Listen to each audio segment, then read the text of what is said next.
إن الحمد لله نحمده ونستعينه من يهده الله فلا مضل له ومن يضلله فلا هادي له وأشهد أن لا إله إلا الله وحده لا شريك له وأشهد أن محمدا عبده ورسوله أما بعد وعليكم السلام ورحمة الله وبركاته. நபி அலைஹிஸ்ஸலாத்து வஸ்ஸலாம் அவர்கள் மரணித்ததன் பிறகு நடந்த சம்பவங்களை ஹதீஸ் என கூறக்கூடாது என கூறுகின்றீர்கள்.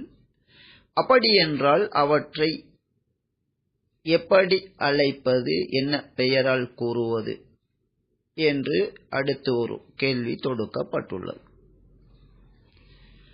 ஹதீஸ் எனும் போது அது நபி அலைஹிஸ்ஸலாத்து வஸ்ஸலாம் அவர்களுடைய சுன்னா என நினைக்கின்ற பரவலான எண்ணம் மக்களுக்கு மத்தியில் இருக்கின்றது. நபியுடைய சுன்னாவாக இருந்தால் அது மார்க்கமாக மாறிவிடும். நபி மரணித்ததன் பிறகு நடந்த சம்பவங்கள் ஒட்டுமொத்தமாக இவை அனைத்துமே, அதாவது கடந்த காலத்தில் நடந்து முடிந்த சம்பவங்களை வரலாறு என்ற பெயருக்குள் நாம் அடக்கலாம். வரலாற்று சம்பவம் என்றும் மக்கள் இதனை கூறுவதுண்டு.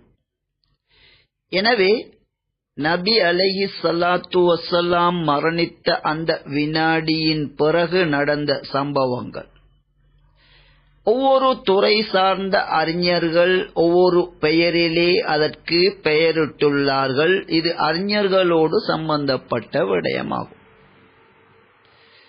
பொதுமக்கள் இது போன்ற நபியுடைய ஹதீஸ் அல்லாத வரலாற்று சம்பவங்கள் அவற்றை பொதுவாக வரலாறு என்றோ அல்லது வரலாற்று சம்பவங்கள் என்றோ புரிந்து கொள்ள முடியும். அவற்றை ஹதீஸ் என குறிப்பிடும் போது மிக பெரும்பாலானவர்கள் இஸ்லாத்தின் மூலாதாரமான சுன்னா என அவற்றை நினைப்பது நடைமுறையில் உள்ள மிகப்பெரிய பேராபத்தான விடயமாகும். எனவே ஹதீஸ் என்றால் அல்லது சுன்னா என்றால் நேர்வழி நடக்கின்ற முஸ்லிம்கள் பின்பற்ற கடமைப்பட்ட நபி அலைஹிஸ்ஸலாத்து வஸ்ஸலாம் அவர்கள் கூறியவை, செய்து காட்டியவை, நபியுடைய காலத்தில் இடம்பெற்றவை, இவற்றை மட்டுமே ஹதீஸ் என நாம் கூற வேண்டும். இது அல்லாத நபி அவர்கள் மரணித்ததிலிருந்து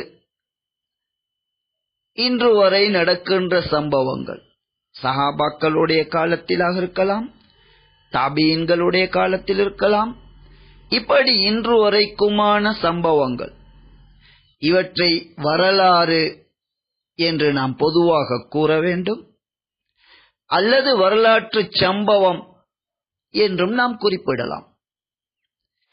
இவற்றையும் ஹதீஸ் என கூறி பொதுமக்களுக்கு இந்த தீனுடைய விடயத்தில் ஒரு குழப்பத்தை நாம் ஏற்படுத்தக்கூடாது. இவ்வாறான வரலாற்று சம்பவத்தை ஆதாரங்கள் என நினைத்து தவறானவற்றை பின்பற்றுவதற்கு நாம் வழிவகுக்க கூடாது. எனவே நபி மரணித்த அந்த வினாடியிலிருந்து அதன் பிறகு நடந்த சம்பவங்களை வரலாறு என்று பொதுவாகவோ அல்லது வரலாற்று சம்பவம் என்று எப்படியோ ஹதீஸிலிருந்து வேறுபட்ட ஒரு பெயரை கொண்டு நாம் அழைக்க வேண்டுமே தவிர, நபி மரணித்ததன் பிறகு நடந்த சம்பவங்களுக்கும் ஹதீஸ் என கூறினால் இது பெரும்பாலான மக்களை தவறான வழியிலே இட்டுச் செல்லும் என்பதே உண்மையாகும்.